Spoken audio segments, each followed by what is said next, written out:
All right, everybody, let's take a look at this conversion problem.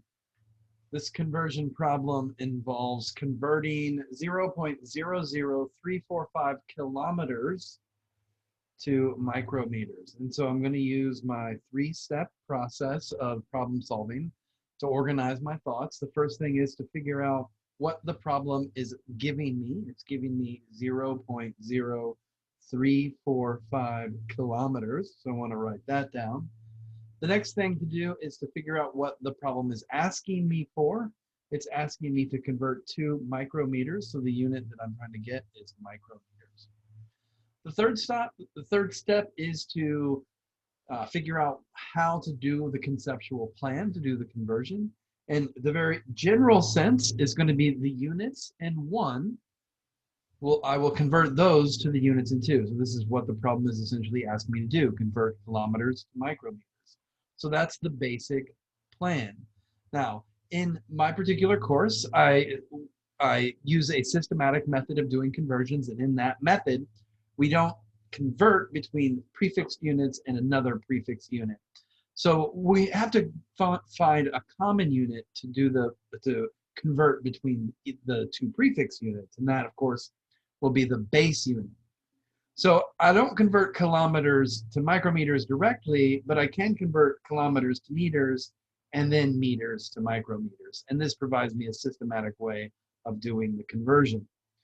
So I'm going to put everything together at 0.345 kilometers times 1, 2 per expressions. That's what I have in my full step-by-step plan.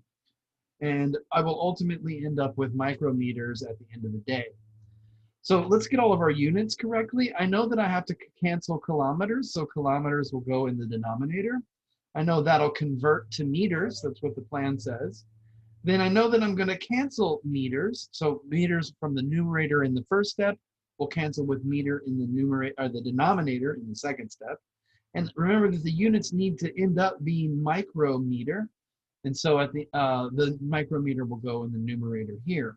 Now I just need to sort out the numbers that make these per expressions true, and I can, in order to cancel out the units that I want to cancel out.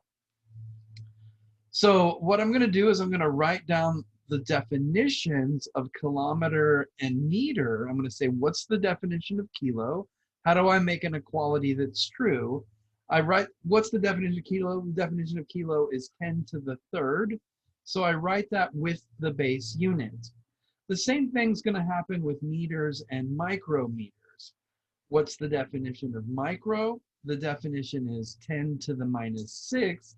That still goes with the base unit, and now I've made 2 true equalities.